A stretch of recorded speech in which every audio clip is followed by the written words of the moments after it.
this is what is disconnected.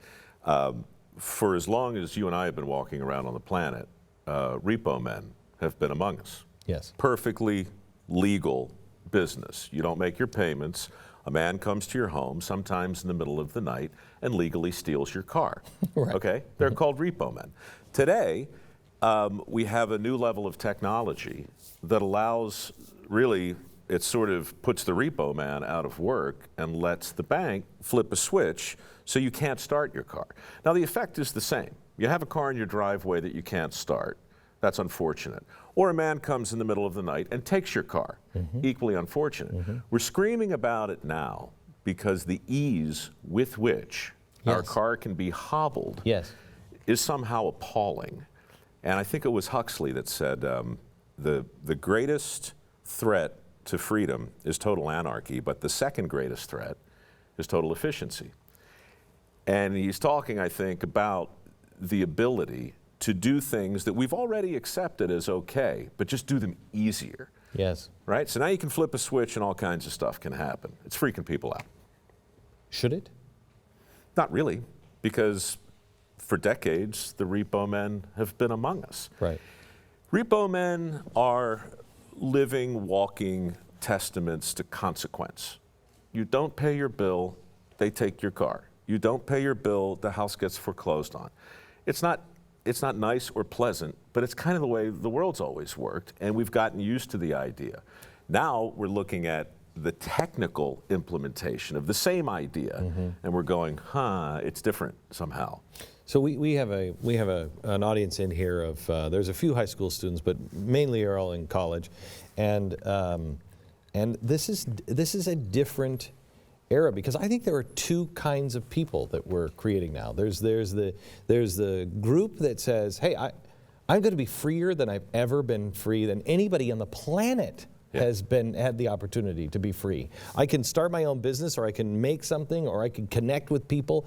I mean, the idea that you and I could have said 20 years ago, you know what, you'll be able to watch a revolution happen on the other side of the world by pulling something out of your pocket. It will be live, and you can talk to the people who are doing it, is insane. It's insane. Is it more insane than in 1969 when people turned on their TVs and saw the Tet Offensive in the Vietnam War actually happen in their living room? In relative terms, is it different?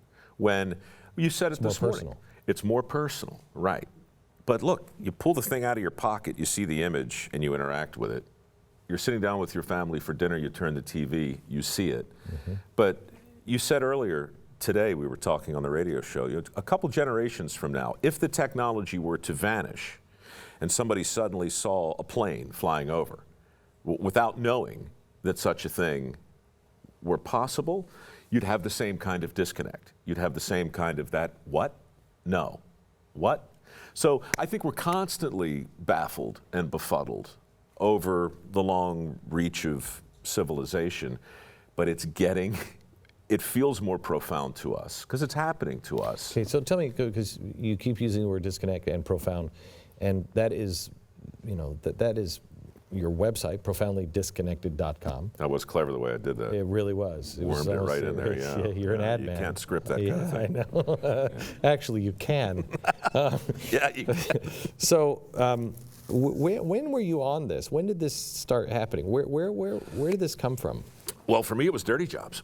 A lot of people who saw the show remember me as a result of it as a guy who is handy and connected to a great many fundamental things. I'm not.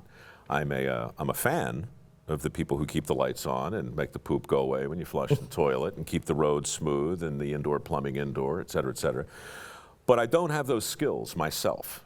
And even though I grew up in a family of tradesmen for the most part, I realized around season 4 of Dirty Jobs that I had begun to take a lot of things for granted.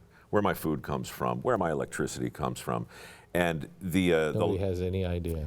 Look, to our earlier point, unless it's right in front of your face, unless you have somebody grab you by the scruff of the neck and show it to you, it's so easy to forget.